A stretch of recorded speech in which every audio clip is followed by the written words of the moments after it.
बद्रीनाथ के बारे में 10 बातें जो हर विष्णु भक्त को जाननी चाहिए। बद्रीनाथ धाम उत्तराखंड के साथ ही देश के 4 धामों में से एक है। इस धाम के बारे में कहावत है कि जो आए बद्री वो ना आए ओदरी, यानी जो व्यक्ति बद्रीनाथ के दर्शन कर लेता है उसे पुनः माता के उदर यानी गर्भ में फिर नहीं आना पड़ता। इसलिए शास्त्रों में बताया गया है कि मनुष्य को जीवन में कम से कम एक बार बद्रीनाथ के दर्शन जरूर करना चाहिए। यहाँ है बद्रीनाथ के चरण पकड़ती अलकनंदा। यहाँ है बद्रीनाथ के चरण पकड़ती अलकनंदा। पुराणों में बताया गया है कि बद्रीनाथ में हर युग में बड़ा परिवर्तन होता है। सतयुग तक यहाँ पर हर व्यक्ति को भगवान विष्णु के साक्षात दर्शन हुआ करते थे। त्रेता में यहाँ देवताओं और साधुओं को भगवान के साक्षात दर्शन मिलते थे। द्वापर में जब भगवान श्री कृष्ण रूप में अवतार लेने वाले थे उस समय भगवान ने यह नियम बनाया कि अब से यहाँ मनुष्यों को उनके विग्रह में दर्शन होंगे। तब से भगवान के उस विग्रह के दर्शन प्राप्त होते हैं। बद्रीनाथ को शास्त्रों और पुराणों में दूसरा बैकुंठ कहा जाता है। एक बैकुंठ क्षीर सागर है जहां भगवान विष्णु निवास करते हैं और विष्णु का दूसरा निवास बद्रीनाथ है जो धरती पर मौजूद है।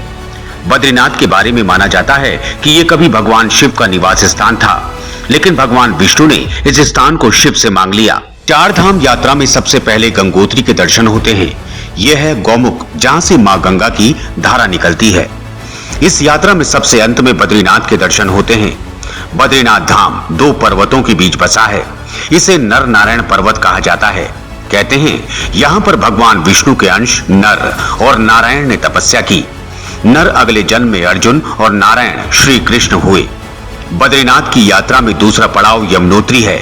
यह है देवी यमुना का मंदिर। यहाँ के बाद केदारनाथ के दर्शन होते हैं। मान्यता है कि जब केदारनाथ और बद्रीनाथ के कपाट खुलते हैं उस समय मंदिर में एक दीपक जलता रहता है। इस दीपक के दर्शन का बड़ा महत्व है। मान्यता है कि 6 महीने तक बंद दरवाजे के अंदर इस दीप को देवता जलाए रखते हैं। यहाँ है जोशीमठ स्थित नरसिंह मंदिर। इस मंदिर का संबंध बद्रीनाथ से माना जाता है। ऐसी मान्यता है कि इस मंदिर में भगवान नरसिंह की एक बाजू काफी पतली है। जिस दिन ये टूट कर गिर जाएगी उस दिन नर और नारायण पर्वत आपस में मिल जाएंगे और बद्रीनाथ के दर्शन वर्तमान स्थान पर नहीं हो पाएंगे। बद्रीनाथ तीर्थ का नाम बद्रीनाथ कैसे पड़ा, ये अपने आप में एक रोचक कथा है। कहते हैं कि एक बार देवी लक्ष्मी जब भगवान विष्णु से रूठकर मायके चली गई तब भगवान विष्णु यहाँ आकर तपस्या करने लगे। जब देवी लक्ष्मी की नाराजगी दूर हुई तो भगवान विष्णु को ढूंढते हुए वो यहाँ आई। उस समय यहाँ बद्री का वन यानी बेड़ फल का जंगल था।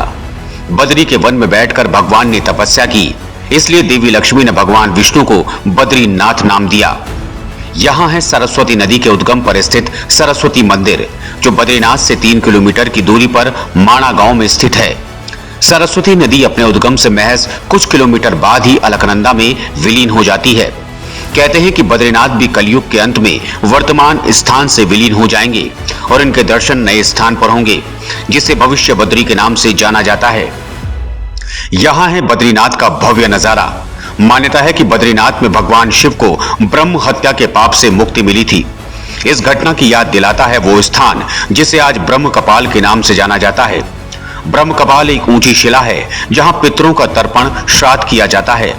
माना जाता है कि यहाँ श्राद्ध करने से पितरों को मुक्ति मिलती है। बद्रीनाथ के पुजारी शंकराचार्य के वंशज होते हैं जो रावल कहलाते हैं। ये जब तक रावल के पद पर रहते हैं इन्हें ब्रह्मचर्य का पालन करना होता है। रावल के लिए स्त्रियों का स्पर्श भी पाप माना जाता है। ये वो तमाम रोचक बातें हैं जो भगवान बद्रीनाथ से जुड़ी हैं। Bureau report, crime petrol.